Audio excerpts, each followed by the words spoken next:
Hi, I'm Robbie, and this is my first devlog. Actually, it's my first ever full-length YouTube video, so if it feels a little rough, well, that's because it probably is. I've been playing video games for years now, but I've always wanted to try making a completed and polished game myself. I picked up game development as a hobby a few years ago, and I've made a few projects. Okay, maybe a lot of projects, but there was always one problem. They were either really simple and just not fun, or I lost interest and left it unfinished. I don't have a studio behind me, and plus I don't have all the time and money in the world.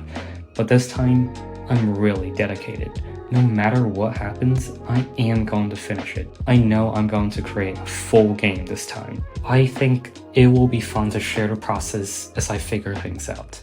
So this is devlog number 1 for my game, Escalate.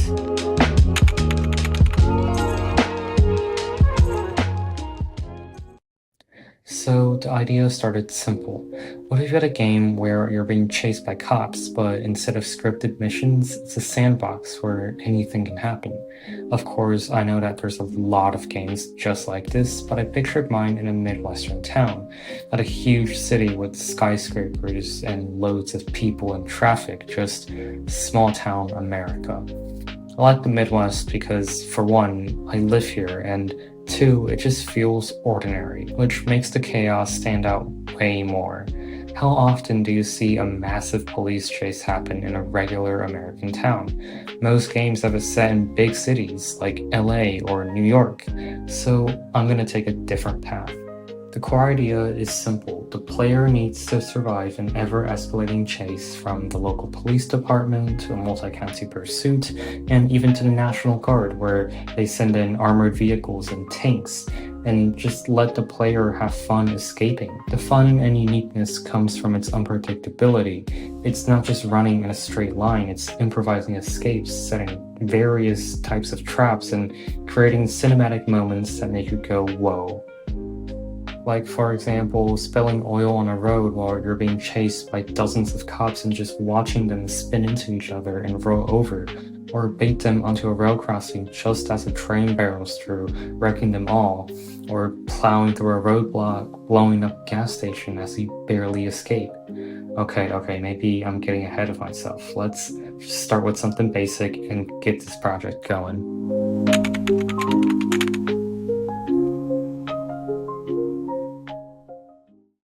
The first part I want to start on is vehicle physics. To make any game with drivable cars involved, making the physics feel satisfying and fun is always crucial. For this game, I'm thinking of a more arcade-like approach.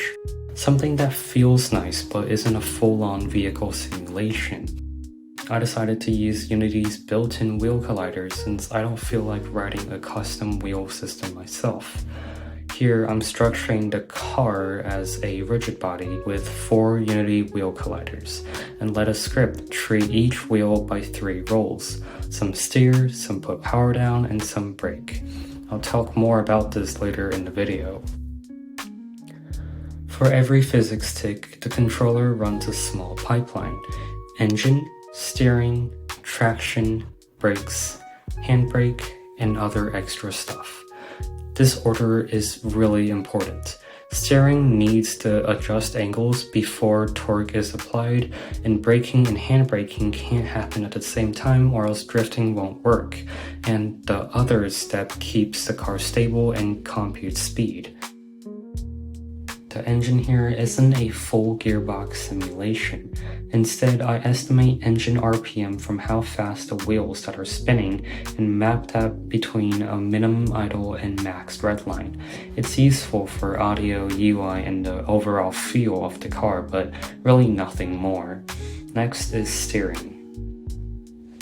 Every wheel that steers gets a steering angle applied from the input. By default, it just rotates the wheel collider left and right, which in turn causes the car to steer. But I layered some more rules on top. I made it so steering sensitivity changes with speed. The faster you go, the less angle you get. So at low speed, it can make really sharp turns, but at high speed, the same input nudges you gently in a turn. That one little rule makes the difference between a car that feels twitchy and one that feels smooth and easy to drive. Traction is where power meets the ground. The script checks which wheels I set to have traction, and then applies torque to only those wheels. That means if you set it to just the back wheels, you get rear wheel drive, and if you set it to the front, you get front wheel drive, and if you set it to all wheels, you get all wheel drive. With this, I can quickly create vehicles with unusual layouts, like a bus, or a tank, or like a tractor. Braking is really straightforward. Wheels that can brake get torque applied in the opposite direction of motion when the player presses on brake input. The amount also depends on how hard the player presses, making the controller experience feel smooth. The handbrake works almost in the same way, just with a much higher value that instantly locks the wheel so the player can drift. It's not the most realistic, but it works, and that's all that matters. There is one important rule that goes along with the braking system. If the player is already pressing the brakes, the handbrake doesn't apply, and vice versa. This way the two systems don't fight each other. The handbrake is only for dramatic moves, while the regular braking is just for slowing down predictably. The last system/systems is what I just call others. It's for small calculations and features that don't really fit anywhere else, but they're still really important for a good driving experience.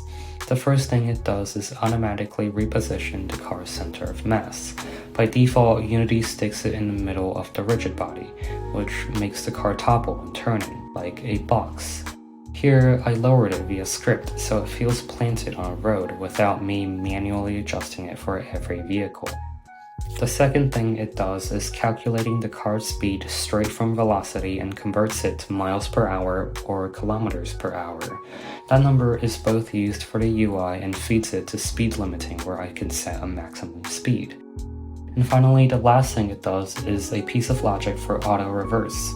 If the player's speed is nearly zero and is still holding the brake, after a very short timer, the car goes in reverse automatically. It's the same behavior you see in most arcade racers. Simple, but makes the car easier to handle.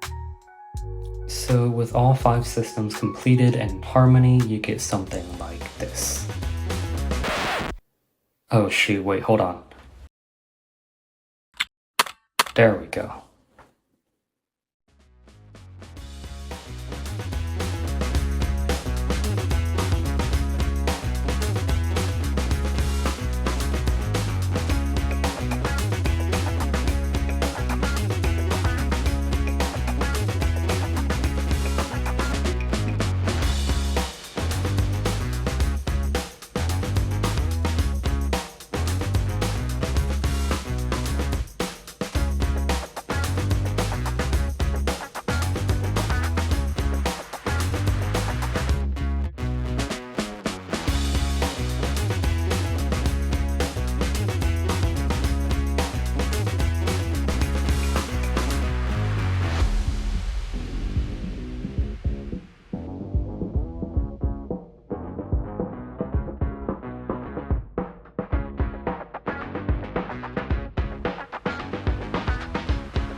So yeah, that's where the car physics are at right now. It's already fun to drive, but it's still missing a lot of stuff. So for Devlog number 2, I'm gonna build a full destruction system plus particle effects, making crashes look like absolute eye candy. If you have any feedback, please comment down below, as it is still my first video. It helps me a ton. And well, thanks for watching, and I'll see you next time.